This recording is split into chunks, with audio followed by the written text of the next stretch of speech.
Resilience is knowing that you are the only one who has the power and the responsibility to pick yourself up. Mary Holloway.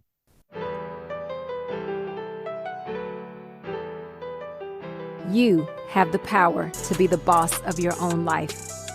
I'm your host, Monica Allen. I'm a wife, mom, entrepreneur, best-selling author, lifelong learner, and your biz bestie. I have a love and passion for all things small business.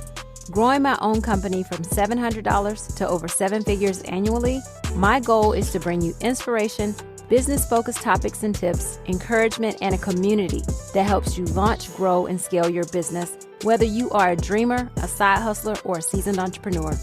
You are listening to the Become Your Own Boss podcast. This episode is being brought to you by Zeus's Closet, where we're like a tattoo shop for your clothes. As a small business, you should have branded apparel to help market and create brand awareness around your business. Right now, you can grab our small business package that includes 3 polo shirts, 2 logo button-down shirts, and free business logo setup at the link in the show notes. You can save 15% by using code BOSS15. Lately, doing this podcast has been a real challenge for me. When I started, I used Anchor, and though some people talk down on it, I found it easy to use. I even did my own editing, often working late into the evening due to my poor time management skills, but I got it done. However, things have evolved. Spotify bought Anchor, and then they've partnered with Riverside. The process has changed, and with change comes difficulty. Just last week, I was struggling with sound quality issues, so I had to drop a throwback episode. But even when challenges come upon us, we keep going, right? Last week's throwback was about navigating tough economic times, which feels relevant today, even though we are not technically in a recession. So today, I want to dive into a topic that's been on everyone's mind. It's in the news, and that is inflation. It's truly everywhere, from the gas pump to the grocery store. And as entrepreneurs, it's really impossible for us to ignore it. Let's start by getting clear about what inflation means for us as small business owners. At its core, inflation means that prices are rising. For us, it might mean paying more for raw materials we need to make our products, or seeing our suppliers pass their rising costs on to us. It might also mean our customers are more hesitant to spend because their own wallets are stretched. It can also mean that employees desire higher wages to help them pay the higher prices at the pump and at the supermarket. It may mean that we have to raise our wages to compete and ultimately our prices. It's easy to get overwhelmed by headlines, but here's what I know. We've been through this before. Economic challenges aren't new. The Great Recession in 2008 and the pandemic in 2020 were tough, but we made it through. In 2008, we had just purchased a new commercial space to house our office, production facility, and retail store. And despite the market downturn, we moved forward. We had signed a contract, so we really had no choice. But we opened our doors in 2009, and although it was slow going at first, we adapted by offering services to people beyond the fraternity and sorority market. We quickly found out that we weren't going to be able to sustain only being in that market space. Similarly, during the pandemic, we pivoted. We started selling branded masks and shifted to appointment-only shopping in our store, which helped us control costs. There were many businesses that were producing one thing and they switched to producing hand sanitizer or other things that could help the market at that time. I think that businesses that survive are the ones that can focus on what they can control, adapting to change and serving their customers. The Great Recession in 2008 was a huge wake-up call for many businesses. I remember being a bit nervous, especially after committing to our new space that we purchased. But we realized that we couldn't blame the economy or wait for help. We had to take action. We tightened up our operations, focused on creating value, and kept pushing forward. Then came 2020, another economic shakeup. People weren't thinking about branded apparel during lockdown, so we had to innovate. We launched new products like fraternity and sorority masks and face coverings. We shifted our marketing, focusing more online, because what we found is people who for many years would call and have to ask questions before they purchased, people got used to ordering online, and therefore that is where we focused our marketing. And we adjusted our operations to reduce costs. Once again, going to appointment only. Therefore, we didn't need a whole bunch of personnel. At one point, we had 3 to 4 people at the front to service customers as they walked in and out. Now we could have just one person who could help someone based on their appointment time. Once again, we made it through by adapting. Here's what these experiences taught me. Regardless of what's happening in the world, businesses that stay focused on their customer and adapting to changing circumstances can survive. There's another aspect of inflation we can't ignore, though, and that's wages. Over the past few years, there's been a push for higher wages across many industries, from fast food to retail. And while it sounds good, the reality is that businesses raise prices to cover those costs, bringing us back to the same place, but with just higher numbers.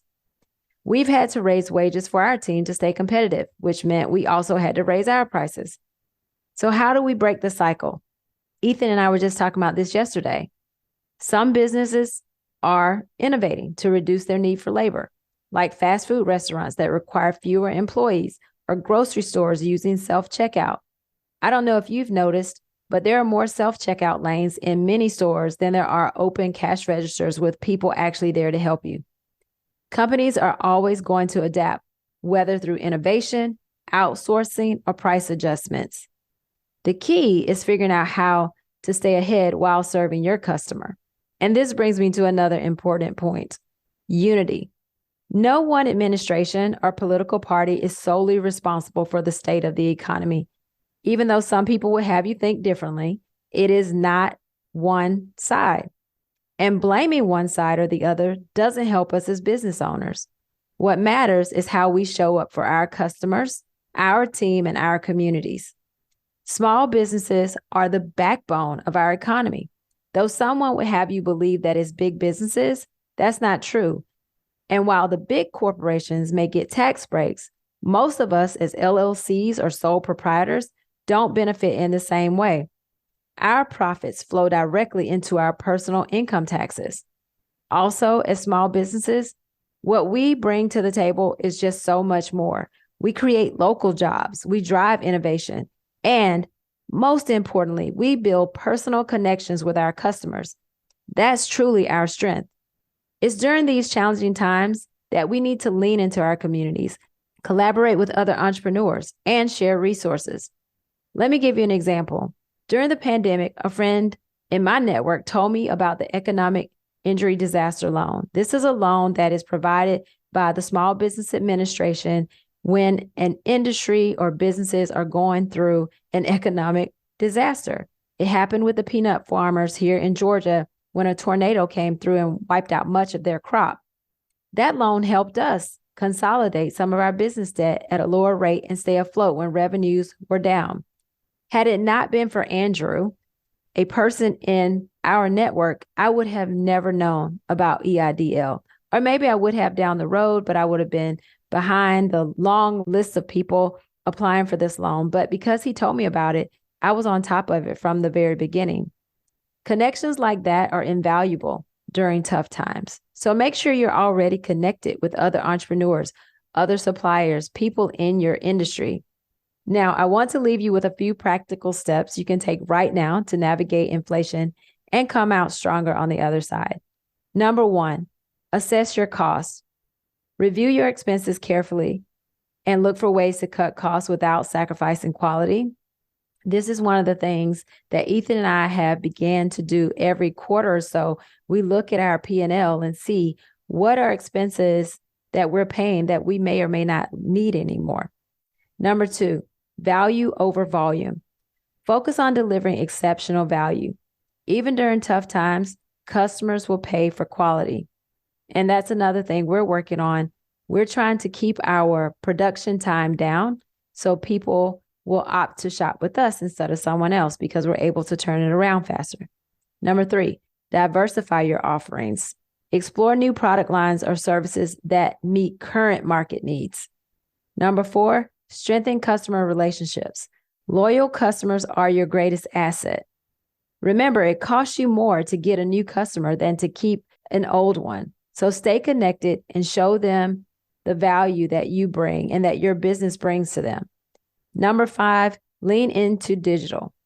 Optimize your online presence, whether through e-commerce, social media, or email marketing. And if you haven't began to tap into AI yet, do so. It can help you in your business. And I will have Ethan on in a few weeks, hopefully if I can pin him down, to talk more about AI and how you can use that in your business, in your marketing. At the end of the day, inflation is tough, but again, it's nothing new. We've made it through past economic downturns. And the thing is again, people would like you to believe that it's one administration's issue. They did this or they didn't do this. But truth be told, the economy is going to ebb and flow. No matter what we do, it's going to ebb and flow. Things go up and down. We're not going to have all ups for the rest of our lives, but we're also not going to have all downs. We've made it through past economic downturns, as I said before, and we'll make it through this one too. It's about resilience. And we talked about resilience at the top of this episode. The quote, resilience is knowing that you are the only one who has the power and the responsibility to pick yourself up.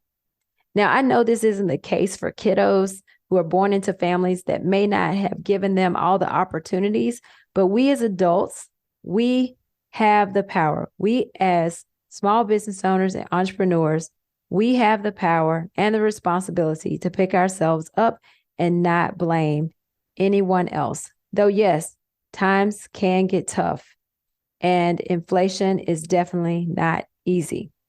So again, it's about resilience, adaptability, and staying focused on what we can control. The businesses that thrive are the ones that don't wait for the world to change. We innovate, we connect with our communities, and we keep pushing forward. Thank you so much for tuning in today.